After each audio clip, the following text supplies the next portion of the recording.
G'day everyone, Paul Stoner, CEO Biggin and Scott. I'm joined today by the Richmond office, Russell Cambridge, for Office of the Month, month of May. May, yes. Good to see you again, Paul. Been a while. I know. You've changed. You've got younger. New glasses, haircut, skinny. Only a little bit of Botox. Maybe one day. No, that was me. Anyhow, good. Mate, it's good to see you back at the table. You haven't Yes. been far off. It's sort of number two in the months we haven't been number one. But we're just saying off camera, it's been a bit of a build up to that May, because the inner city market and stock and so forth was light on. Yep. Which you've brought in some stats on property management, so it's driven up property management side of things a bit. But May, everything came together. Yeah, look, it was a dicey sort of start to the year. January is always quiet. February we like to sort of build into. March was terrific. Then April came and it had Anzac Day, it had Easter. I think there was even school holidays. Yep. There's a bit of a dumb month, and bang, it came along May, and everything came back to normal. Even some new legislation came in at the beginning of May, and even the first week was a bit. Yeah. And then all of a sudden, all those properties sold, and we ended up with, 29, 30 deals, I think, for the month. We'll just touch on that, on the new legislation side of things, because about 4 years ago even, Consumer Affairs were paying Richmond as an area quite a lot of attention. Yep. And you guys changed probably 18 months ago to quoting pretty much what was in the authorities and and being transparent with the public. So you've been working on that for quite a while now. Yeah, look, it was just. And do you know what? Nothing really changed. We're still selling properties. In fact, if anything was going sort of a bit wrong, people were reading our realistic quoting and saying we've still got to add on top, and prices, through lack of stock, were still rising. So we're still being caught off guard. But you know what? Nothing's really affects the market. It's still strong. There's still plenty of demand. And as I've got these stats I was showing you earlier before, but there's plenty of buyers out there and not enough stock. It's been down this year. So before we talk about what the internal guys have been doing, the sales guys have been doing, when we get Richmond to the table, it's a pretty good indication of what's happening in Melbourne inner city market. So I talk about Richmond now being the city, yeah? You do. Yeah, so it is the city, but there was that lack of stock, and then there was hesitation and everybody trying to find their place price-wise and so forth. Yep. So what in your view, what has been happening? Well, it was definitely down. In fact, the whole of last year and the beginning of this year, stock was down a little bit, like I'm going to say around 20% on what it had been 2 years earlier. Yeah. It did start to come together again. Then we had the budget and I think there was still some reticence in the marketplace with investors because of that indirect tax they were doing through the banks, which really was going to be a forced interest rate in a roundabout sort of way. So there was a little bit of nervousness there, I think, but lack of stock keeps driving prices along. Yeah. And no matter what the government seems to do, it has a reverse effect of what they're trying to do. Yeah. Let's take away negative gearing. So people don't put their property on the market to sell to an investor, and lack of stock again, and up go the prices again. That's the reverse is forever happening. And I read in the paper and a couple of blogs from Domain talking about rents are going up through the roof in Sydney and Melbourne. Well, guess what? If you try and push out the investors, there's no properties to rent. So their interest rates have gone up, so rents go up. So rents go up. Shortage of stock, rents go up. Yeah. And they blame the landlords for putting the rents up. That's right. No, there's competition from other tenants who actually put in bids higher than you do to do it. It's pretty amazing. What do you do? And of course, and then I saw somewhere someone was making some comments, what about all the empty properties around town? That's because of tax breaks and investment strategies from the government that are unfair.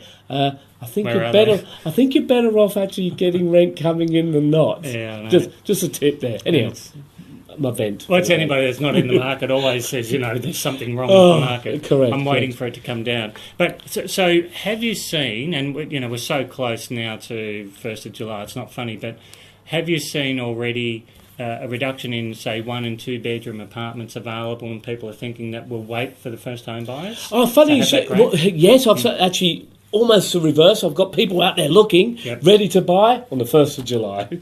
interesting, isn't it? Yeah, I mean, we had a couple of people saying, "Do you reckon we could post-date an offer?" We go, "Don't have the contract yet anyhow, so just hold." Well, like I wrote in that, the newsletter I do weekly. Yes. A couple of weeks ago, I said, surely as a seller, I deserve to have investors and first-home buyers competing for my property. It's like they're determining who competes. It's a bit strange.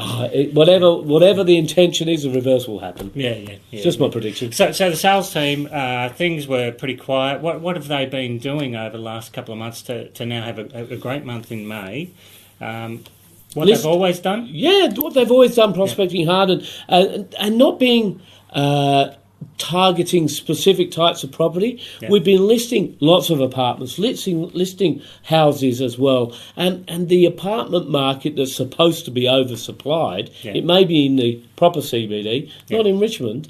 We're selling whatever we list, and even stuff that might have taken 2 or 3 months last year to sell, I think we're selling them in about 6 weeks now, and some of the apartments are actually selling under the hammer at auction or before auction. So in fact, I've got some stats here that say we sell, I think it was half our apartment auctions are sold before we actually get to auction.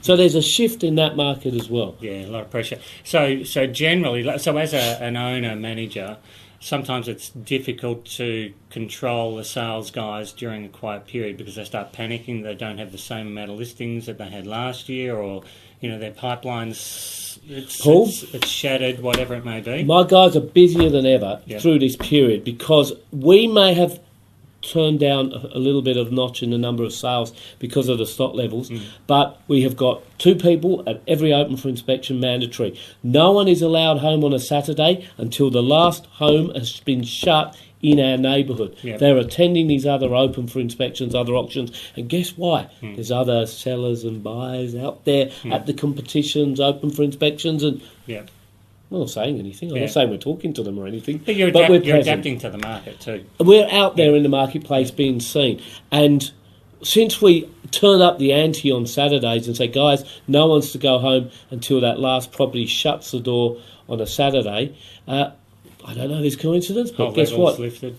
Whole levels listed, our stock levels have listed. We're out there. The people, the sellers, they all see that Biggin and Scott are still out there working hard. It's been fantastic. Now, Russell and the team, they're conscious of what share they've got and trying to hold on to that and protect it and get more, obviously. So we've got a few stats, and we will put them up on the screen. But out of auctions, you're still selling. You're close to 50% of the market. I think it's 46, 47%. And interestingly as well, so far this year, look at some of the a number of offices from other areas have been attacking our marketplace because they are quieter too.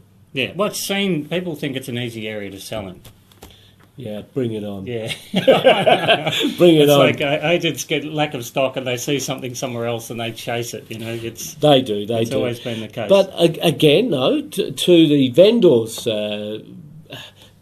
prices have. It's not unusual to see 2 million plus sales in Richmond anymore, and there's a perception that they need to see an agent from out. It's not true, but the amount of money being thrown into renovating in Richmond is incredible. The houses $3-4 million homes now in some spots. Well, that's right, and the heritage overlays and everything means you can't pull them down, so you've got to renovate them. But, and look at the other thing that's been going through the roof. The leasing. So the leasing side of things. So Russell's given us a page here. So 97 leasings in May, or lettings in May. In total for the year so far, there's over 500 that the office has done. So it's pumping through, and as you say, the rents are going up.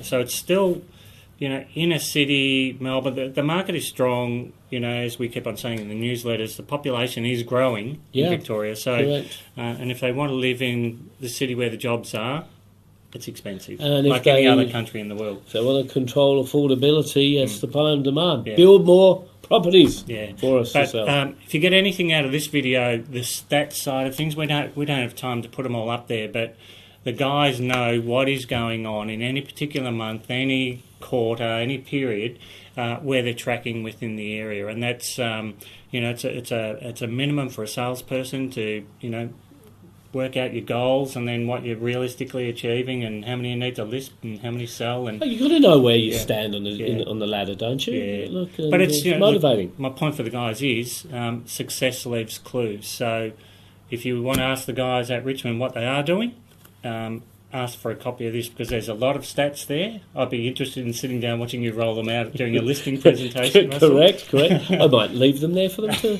analyse. I know 75% of them are made up. That's a joke. Yeah, well, but it's in our job, and everybody watching, your job is to be able to tell believable, effective stories, and this all builds a story of, the brand in your area. It's close to 50% of any auctions. And Paul, we've come across this fantastic bunch of guys. They're called Auction Fox. They put together independent property data for any of the agencies in our area, and it's nice to get an independent analysis. And you know what? They come and tell us where we're going right and where we're going wrong. Yeah. It's fantastic. Yeah, it's interesting, isn't it?